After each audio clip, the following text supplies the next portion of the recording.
ശരി, ശ്രീ സനന്ദ് നോക്കൂ, അങ്ങനെ പക്ഷം പിടിക്കേണ്ടുന്ന സാഹചര്യം പുതിയ മാറിയ ലോകക്രമത്തിൽ ഇന്ത്യക്ക് ആവശ്യമില്ല എന്നതാണ് BJP ചൂണ്ടിക്കാട്ടുന്നത്. BJP വക്താവ് കൂടിയായ കേണൽ ഡിന്നി ചൂണ്ടിക്കാട്ടുന്നത് അതാണോ സാഹചര്യം? പക്ഷേ ഇറാന്റെ ഇപ്പോഴത്തെ അവസ്ഥ നോക്കിയാൽ അവർക്ക് എവിടെ നിന്നും പിന്തുണ ലഭിക്കുന്നില്ല എന്നൊരു സാഹചര്യമുണ്ട്.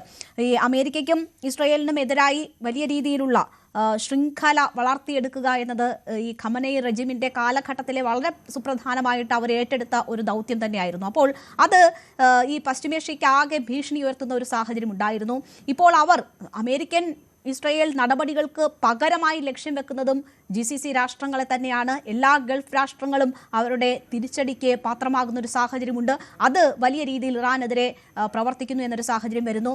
ഇപ്പോൾ റഷ്യ ഒഴിച്ച് മറ്റ് രാഷ്ട്രങ്ങളൊന്നും തന്നെ ഇറാൻ വന്നു പെട്ടിരിക്കുന്ന ഈ അവസ്ഥയിൽ അവർക്കൊരു അനുകൂല സമീപനം നിലപാട് സ്വീകരിക്കുന്നില്ല എന്നത് നമുക്ക് കാണാം. എന്തുകൊണ്ടാണ് ഇറാൻ പൂർണ്ണമായും ഈ അർത്ഥത്തിൽ ഈ നിലയിൽ ഒറ്റപ്പെടുന്നത്? പൊതുവിൽ ഇവിടെ പറഞ്ഞവരെല്ലാം പറഞ്ഞതുപോലെ തന്നെ ഇന്റർനാഷണൽ പൊളിറ്റിക്സിൽ പ്രധാനമായും സ്ഥിരമായ ശത്രുക്കളോ സ്ഥിരമായ മിത്രങ്ങളോ ഇല്ല, സ്ഥിരമായ താല്പര്യങ്ങൾ മാത്രമേ ഉള്ളൂ. പക്ഷേ എന്നിരുന്നാലും നമ്മൾ രാഷ്ട്രീയത്തെ വിലയിരുത്തുമ്പോൾ ചില അടിസ്ഥാനപരമായ മൂല്യങ്ങളുണ്ട് എല്ലാ രാഷ്ട്രങ്ങൾക്കും. ജനാധിപത്യം എന്നൊക്കെ പറയുന്നത് പോലെയുള്ള അത്തരത്തിൽ നോക്കുമ്പോൾ ഇവിടെ നേരത്തെ പറഞ്ഞ പല ന്യായങ്ങളും അത്തരത്തിൽ ന്യായീകരിക്കാവുന്നതല്ല. ഇവിടെ ചോദ്യത്തിലേക്ക് വന്നു കഴിഞ്ഞാൽ ഇറാൻ എന്തുകൊണ്ട് ഒറ്റപ്പെട്ടു എന്നുള്ളത് കൃത്യമായിട്ട് നമുക്കറിയാം. ഇറാൻ ഈ രണ്ടാം ലോക മഹായുദ്ധാനന്തരം സ്വാതന്ത്ര്യം കിട്ടിയിട്ടുള്ള ഒരു മൂന്നാം ലോക രാഷ്ട്രം തന്നെയാണ്. നേരത്തെ ഇവിടെ ജോസഫ് ആന്റണി സാറ് പറഞ്ഞതുപോലെ മുഹമ്മദ് മൊസാദിഖിന്റെ തിരഞ്ഞെടുത്ത ഒരു ഭരണകൂടമായിരുന്നു അവിടെ ഉണ്ടായിരുന്നത്. പിന്നീടാണ് അവിടെ എണ്ണ അവര് ദേശസാൽക്കരിക്കുന്നു. അതിന്റെ ഭാഗമായിട്ട് അന്നത്തെ ബ്രിട്ടീഷ് സാമ്രാജ്യത്വം അല്ലെങ്കിൽ അമേരിക്ക പറയുന്ന പാശ്ചാത്യ ലോകം അവരെ അട്ടിമറിച്ചുകൊണ്ടാണ് ഭരണകൂടം മാറ്റിക്കൊണ്ട് അവരുടെ ഒരു പപ്പറ്റ് നമ്മളുടെ ഇപ്പോൾ പറഞ്ഞ ഷായുടെ ഭരണകൂടത്തെ കൊണ്ടുവരുന്നത്. അപ്പോൾ ഈ ഷായുടെ ഒരു കാലം മുതൽ തന്നെ അമേരിക്കയുമായിട്ട് വളരെ അടുത്ത ബന്ധമായിരുന്നു ഇറാൻ ഉണ്ടായിരുന്നത്. അപ്പൊ ആ സമയത്ത് ഇറാൻ മറ്റു രാഷ്ട്രങ്ങളുമായി ഒറ്റപ്പെട്ടിട്ടുള്ള അവസ്ഥയിലായിരുന്നില്ല. അമേരിക്കയുടെ പ്രധാനപ്പെട്ട സഖ്യകക്ഷിയായിരുന്നു. ഒരുപക്ഷെ നമ്മൾ ഇസ്രായേലിനെയൊക്കെ മുൻകൂട്ടി തന്നെ അംഗീകരിച്ചിട്ടുള്ള ഒരു രാഷ്ട്രമാണ് വേണമെങ്കിൽ ഇറാന് പറയാൻ പറ്റും. ആ രീതിയിൽ അന്ന് അമേരിക്കയുമായിട്ടുള്ള ബന്ധം കൊണ്ടാണ്. ഒരുപക്ഷെ ഇറാന് ആണവായുധങ്ങളുടെ ആദ്യ സൂചനകൾ, അതിന്റെ ആദ്യത്തെ ഘട്ടങ്ങൾ സഹായം ലഭിക്കുന്നതും അമേരിക്കയുടെ കയ്യിൽ നിന്ന് തന്നെയാണ്. പിന്നീട് സംഭവങ്ങൾക്ക് മാറ്റം സംഭവിക്കുന്നത് 1979 നടന്നിട്ടുള്ള ഇസ്ലാമിക റവല്യൂഷനോട് കൂടിയിട്ടാണ്. ആ റവല്യൂഷനും ഏകപക്ഷീയമായി ഇസ്ലാമിക റവല്യൂഷൻ എന്ന് പറയാൻ സാധിക്കില്ല. അതിനകത്ത് ഒരുപാട് അല്ലാത്ത എലമെന്റ്സും ഉണ്ടായിരുന്നു. നമ്മൾ ഈ പറയുന്ന പോലെ തൊഴിലാളി വർഗങ്ങളുടെയും ഫെമിനിസ്റ്റ് അല്ലെങ്കിൽ ആ രീതിയിലുള്ള പല വിഭാഗങ്ങളുടെയും ഒരു സംയുക്ത സമരമായിരുന്നു. പക്ഷെ അതിന്റെ അവസാന ഘട്ടത്തിൽ അതിൽ പ്രാമുഖ്യമുണ്ടായിരുന്ന ഏറ്റവും സംഘടിതമായ വിഭാഗമായിരുന്ന ഇസ്ലാമിക വിഭാഗമാണ് അധികാരം ഏറ്റെടുക്കുന്നത്. അങ്ങനെയാണ് ഖൊമൈനി ഫ്രാൻസിൽ നിന്ന് വരുന്നതും അധികാരം ഏറ്റെടുത്തുകൊണ്ട് ഇസ്ലാമിക റിപ്പബ്ലിക്കായി മാറുന്നതും. അന്ന് മുതൽ തുടങ്ങിയിട്ടുള്ള ഒരു പ്രശ്നങ്ങളാണ് ഈ അമേരിക്കയും ഈ പറയുന്ന ഇറാനും തമ്മിൽ. ഹോസ്റ്റേജ് ക്രൈസിസ് വരുന്നു. അമേരിക്കയുടെ എംബസിക്കകത്ത് വെച്ച് അവരെ തടവിൽ വെക്കുന്നു. അത് ഒരു വർഷത്തോളം നീണ്ടു നിൽക്കുന്ന സംഗതിയായിരുന്നു. അവർ ബാർഗെയിൻ ചെയ്യുന്നു ഈ തടവ് പുള്ളികളെ വെച്ചിട്ട്. അന്ന് മുതൽ അമേരിക്കയുടെ കണ്ണിലെ പ്രധാനപ്പെട്ട കരടാണ് ഇറാൻ എന്ന് പറയുന്നത്. എന്നാൽ ഇറാനെ സംബന്ധിച്ച് മറ്റൊരു സഖ്യകക്ഷി അവിടെ ഉണ്ടാക്കാൻ സാധിക്കുന്നില്ല. പ്രധാനമായും ഇറാനും ബന്ധമുണ്ടായിട്ടുള്ളത് റഷ്യയുമായിട്ടുള്ള പരിമിതമായ ബന്ധമുണ്ടാക്കുന്നു, ചൈനയുമായിട്ടുള്ള സാമ്പത്തിക ഇടപാടുണ്ടാക്കുന്നു. എന്തുകൊണ്ട് ഇറാൻ ഒറ്റപ്പെട്ടു? പ്രധാനപ്പെട്ട കാരണം ഇറാൻ സ്ഥിതി ചെയ്യുന്ന മേഖലയിലെ രാഷ്ട്രീയ സാഹചര്യം, പ്രത്യേകിച്ച് മതപരമായ കാരണങ്ങളാണ്. ഇറാൻ ഒരു ഷിയ ഭൂരിപക്ഷ രാഷ്ട്രമാണ്, മറ്റു രാഷ്ട്രങ്ങൾ സുന്നി ഭൂരിപക്ഷമാണ്. അതുകൊണ്ട് തന്നെ ഈ സുന്നി ഷിയ വിഭാഗങ്ങൾ തമ്മിലുള്ള സംഘർഷം ഒരുപക്ഷെ രാഷ്ട്രീയ സംഘർഷത്തിന് അപ്പുറത്തുള്ള സംഘർഷമാണ് പലപ്പോഴും ആ മേഖലയിലുള്ളത്. അതുകൊണ്ട് തന്നെ ഷിയ ഒരു നേതൃത്വത്തിലേക്ക് ഇറാൻ വരുമ്പോൾ സൗദി അറേബ്യ അപ്പുറത്ത് സുന്നി രാഷ്ട്ര നേതൃത്വത്തിലേക്ക് വരുന്നു. ഒരു കാലത്തും ഇവർ രണ്ടുപേരും ചേർന്ന് പോകില്ല എന്നുള്ളൊരു യാഥാർത്ഥ്യമാണ്. പലപ്പോഴും ഇറാനെ ആക്രമിക്കാനായി അമേരിക്കയ്ക്ക് അല്ലെങ്കിൽ ഇറാനെതിരെ സാങ്ഷൻസ് കൊണ്ടുവരാനായി അമേരിക്കയ്ക്ക് കോപ്പ് കൂട്ടുന്നതും ഒക്കെ സൗദി അറേബ്യയും ഈ പറയുന്ന ഗൾഫ് രാഷ്ട്രങ്ങളും ഒക്കെയാണ്. അതുകൊണ്ട് ഇറാൻ ഇപ്പോൾ തിരിച്ചടിക്കുമ്പോൾ നമ്മൾ എന്തുകൊണ്ട് ഇറാൻ അടുത്തുള്ള അറബ് രാജ്യങ്ങളെ തിരിച്ചടിച്ചു എന്ന് ചോദിച്ചു കഴിഞ്ഞാൽ ഈ അറബ് രാജ്യങ്ങൾ ഒരു കാലത്തും ഇറാന്റെ ഒപ്പം നിന്നിട്ടില്ല എന്നുള്ളതാണ്. ഇറാന്റെ രൂപീകരണ കാലഘട്ടം മുതൽ തന്നെ നോക്കിയാൽ അറിയാം ഈ അറബ് രാഷ്ട്രങ്ങൾ ഇറാനെതിരെയായിട്ട് പ്രവർത്തിച്ചിട്ടുള്ളൂ. അങ്ങനെ ഒരു സഖ്യകക്ഷി ഇല്ലാത്ത സാഹചര്യത്തിലാണ് ഇറാൻ അതിൻ്റെതായ പ്രോക്സികളെ ഉണ്ടാക്കുന്നത്. ഹമാസ് ഉണ്ടാക്കുന്നു, ഹിസ്ബുള്ള ഉണ്ടാക്കുന്നു, ഹൂതികളെ ഉണ്ടാക്കുന്നു.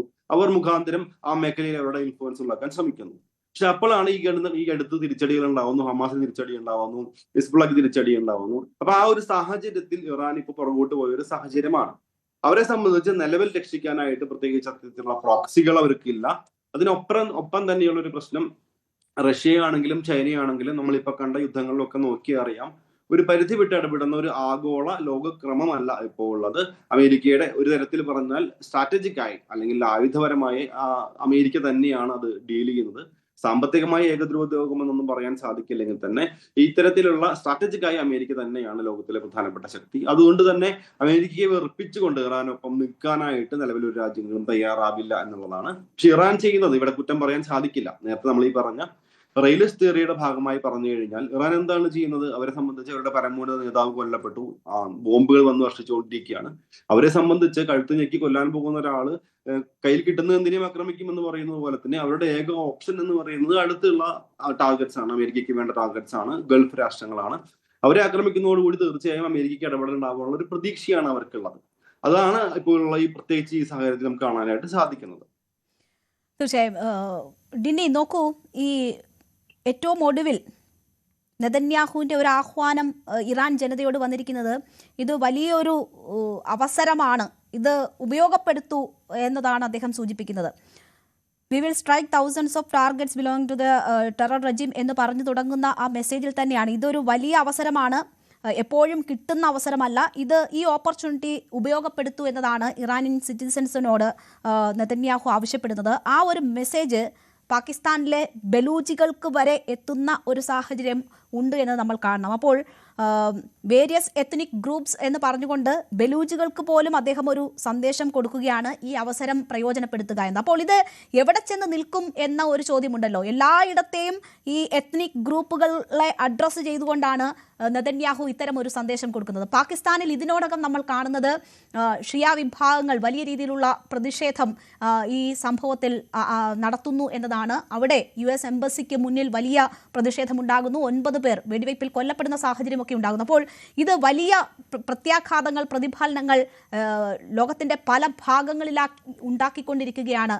പശ്ചിമേഷ്യയെ മാത്രം ബാധിക്കുന്ന ഒരു വിഷയമായി അല്ല ഇത് അടയാളപ്പെടുത്തുക എന്ന് തോന്നുന്നു. അപ്പോൾ ഇത്തരത്തിലുള്ള ആഹ്വാനങ്ങൾ ഇന്ത്യയെ സംബന്ധിച്ച് എത്രമാത്രം നിർണായകമാകും?